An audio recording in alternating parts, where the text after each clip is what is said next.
Argylle tops another weak box office weekend, and Lisa Frankenstein debuts incredibly low. I'm Adam, this is Does It Hold Up, and let's see what those top 10 movies were at last weekend's box office. First was Argylle. Yes, it was on top again, but it was not a good hold for this movie. It fell 64% in its second week, taking in just over $6.2 million. It's only made $28.5 million so far, and that's crazy. Yes, it wasn't a very good movie, but you're thinking a lot of big names in this movie, directed by a big name director, might get people in the theaters anyway, but it looks like maybe fans are getting a little smarter now. If you don't make a good movie, no matter who's in it, people aren't gonna see it. So, Argylle, flop? Well, we're not 100% sure yet. It's only 2 weeks, but if it falls out of first place next week and continues to slide, as I expect it will, we're going to chalk this one up as a big failure. In second place, new is Lisa Frankenstein.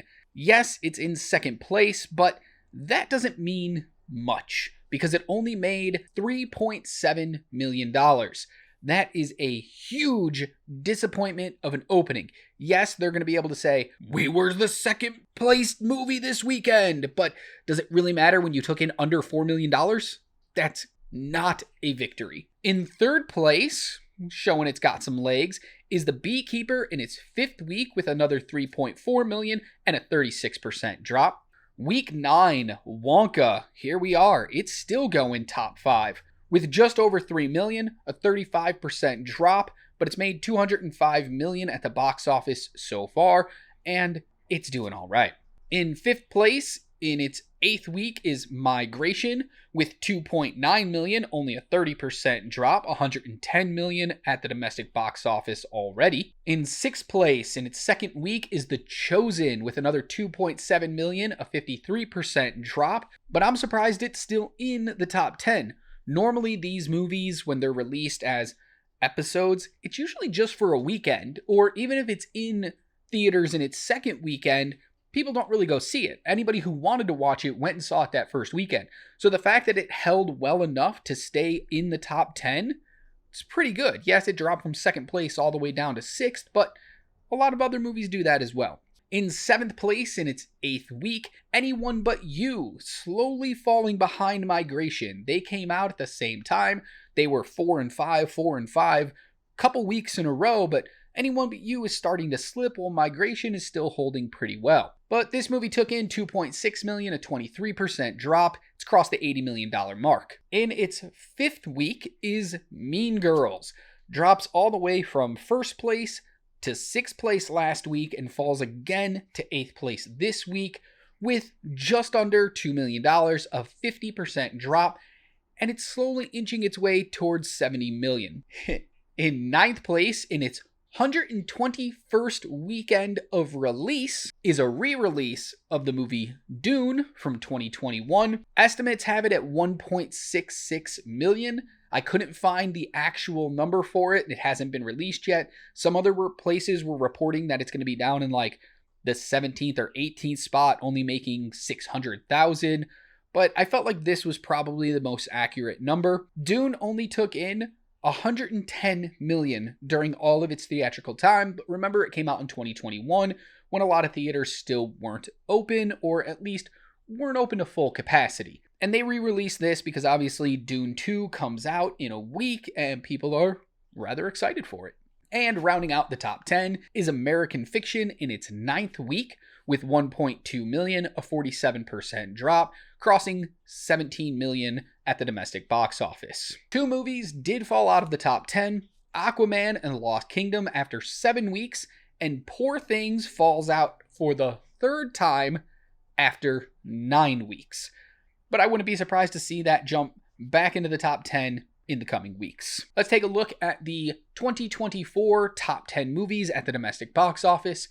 No real change to the list at all. Obviously, the numbers went up some, but they're all in the same order. Wonka stays in first place, followed by Mean Girls, then Migration, Anyone But You's in 4th, The Beekeeper in 5th. That might change next week, though, if Anyone But You keeps falling and The Beekeeper keeps holding strong.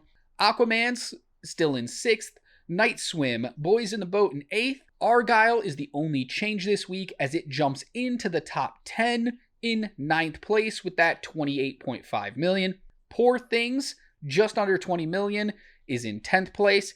And the movie that dropped out was The Iron Claw. So normally this is where I would have some other charts to talk about, or let's take a look at this movie, break down this movie, something.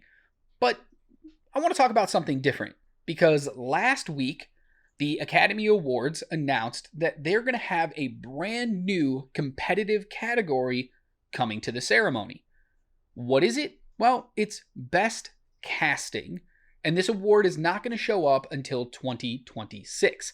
This is the first new competitive category since 2001 when the Academy brought out Best Animated Feature, which was won by Shrek, which is hugely disappointing when it beat out Monsters, Inc. for the first ever award given. That's a story for another time. And then that one was the most recent one since 1981 when they brought out the award for Best Makeup. So 1981, 20 years later, they roll out Best Animated Feature, and now here we are 23 years later, or it'll be 25 years by the time the award actually makes its debut, till we get another competitive category. This one will be added to the 2026 ceremony because they're still working out the finer details of how voting is going to work. Plus, a lot of movies start their campaigning for the Academy really early. Some movies that are coming out this year that aren't even out yet have already started campaigning for who they want to pick from their movie to get possible nominations. So they thought announcing it this late would be a disservice to all the casting directors and all the studios who want to push people if they haven't already begun pushing them. So they want to give it another whole 2 years. I think that's too long. I definitely think they could have rolled it out for next year, but I understand why they're waiting. There's currently 23 awards given out at the Academy Awards, so this will be the 24th. But no decision has been made yet on if this is going to be televised or an untelevised award. Yes, it's going to be part of the main show, but it might be one that's given out prior to the show and they just show clips during the telecast. No real details have come out about that yet. 24 awards is a lot, and if they're going to add more awards, they need to start cleaning up the show a little bit because it definitely drags. As somebody who hasn't missed an Academy Awards show in 20 years, it definitely feels like something big needs to happen to change up the pacing of the show. The rules for eligibility will not be announced until April 2025. Another reason why the award won't be available until 2026. Again, they're still working out the rules. Is it going to be, hey, you casted this one movie that only had 2 actors and they were both fantastic, so you're going to get a nomination? Or is that person going to have to go up against somebody who casted the entire Marvel Cinematic Universe, where a lot of those casting choices are top tier, where people think that was the best choice made about this movie? How is this going to work? Are these small independent films going to have to compete with these larger films? Is a movie like Oppenheimer, directed by Christopher Nolan, who, let's be honest here, every actor probably wants to work with Christopher Nolan, so how much did the casting director have to do? I know they still have to vet people and they still have to call people and they have a very hard job. Don't get me wrong. I've worked with plenty of them. They do a lot of work, but when you're a Christopher Nolan movie, you kind of just get who you want as long as they're not, currently contracted to a different film and their schedule's available. So how much does the casting director get credit for things like that? So it's going to be interesting to follow along with this new award and see how they work out this eligibility stuff. But this isn't the first time a Best Casting Oscar has been in the works or in talks. This actually dates back all the way to the 1990s when the casting union, who is a part of the Academy, started petitioning to get an award of their own. And the Academy considered it quite a few times over the years, but it just never seemed to have that groundswell of support to get it actually, to come to fruition until now, which is just absolutely crazy. I do have a problem with this, though. As great as it is to honor these people who do a hard job, I don't think this is the award that people were hoping was going to be announced when the Academy said they have a new award coming. At the end of the day, a lot of these award shows, they're just trying to get viewership. Yes, they're trying to celebrate, but we've talked about it here on the channel. A million other people have talked about it as well. The Oscars every year are getting less and less viewership, which means less promotional tie-ins, less commercial spots. They're making less money, and it shouldn't be about making money, but that's kind of how the world works. Everybody wants to make money. So if you want people to watch your show and be invested, I don't think Best Casting is the award that people are going to tune in for. That's not something that's going to like grab people and be like, it's a must watch now. I really want to see this. So I don't know if it was the right choice. Personally, I think if they're looking for more viewers and stuff like that, they should have went with a Best Stunt Performance or Best Stunt Performer award and really leaned into that. A lot of movies nowadays are doing huge stunts. We look at Mission Impossible and everything that Tom Cruise does. We look at, the 126-foot free fall that they did for Assassin's Creed back in, I believe, 2016, where it was like a world record for a free fall in a movie. That's the kind of stuff people want to see. We know who was casted in this movie. We saw it. But we don't know what stunts were real and what stunts were CGI. And so if you have that kind of award, people might tune in to be like, oh my gosh, I didn't know that was real. Oh, I got to see this movie now because those stunts look cool as hell. Might have brought more people in. So that would have been an award that I would have went with. If I wasn't going to go with best stunt or best stunt performer, another award that I've been campaigning for years, pretty much just to friends and family because that's all who will listen. But I've been pushing for a best unseen performance. What's that mean? Well, basically people who do voice work. We're giving an award for best animated feature, but we're not actually giving any recognition to the people behind the scenes of those. Maybe you'll get a best director nom out of it, possibly a best picture, but probably not because you're in the animated category. But what about all the people that go into it? Where's the Best Artist Award for people who work on animated features? Where's the Best Vocal Performance for people who work on animated features or have to do narration and things like that?